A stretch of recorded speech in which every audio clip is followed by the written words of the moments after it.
ఆయన డాన్స్ చూసి నా కంటికి మైకేల్ జాక్సన్ తప్ప ఎవరు ఆనేవాళ్ళు కాదండి. But when I saw Hrithik Roshan I went mad. అక్కడ ఆయన డాన్స్ చూసి మెస్మరైజ్ అయిన నేను I started seeing his body of work.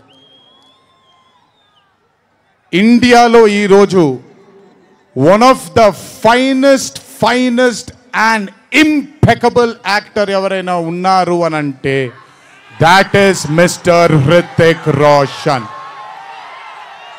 If there is any actor in this country who is the most dedicated to his craft is Mr. Hrithik Roshan.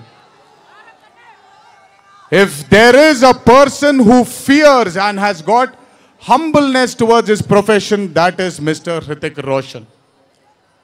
My journey started off admiring him.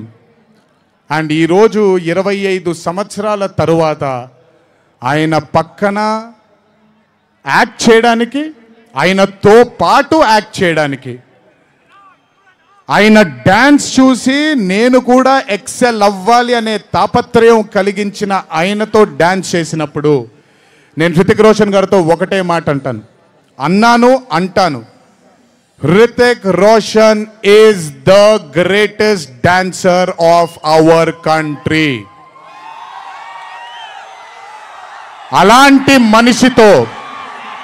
అలాంటి మనిషి పక్కన నిజంగా dance చేయడం నా అదృష్టంగా భావిస్తున్నాను. I'm extremely proud of my self for have making this journey, sir, to have danced beside you. There is no competition here. This is not about who's done the best. This is about మీరు చూడబోయే పాట ఎవడు గెలిచాడు ఎవడు ఓడాడు అనే పాట కాదు.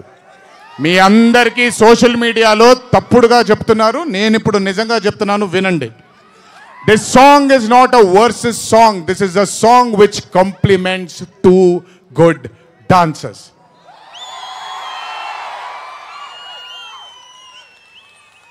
మీకు నేను గొప్ప డాన్సర్ అని మీకు నచ్చుతుంది, very good, thank you so much. కానీ మనకంటే గొప్పవాళ్ళు చాలామంది ఉన్నారు, వాళ్ళని కూడా మనం యాక్సెప్ట్ చేయాలి. గుర్తుపెట్టుకోండి, మీ పద్ధతి మీది, నా పద్ధతి నాది.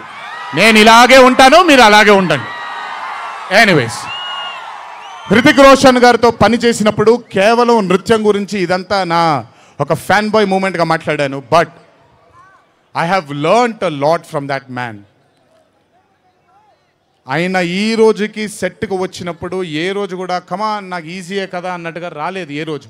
అందుకే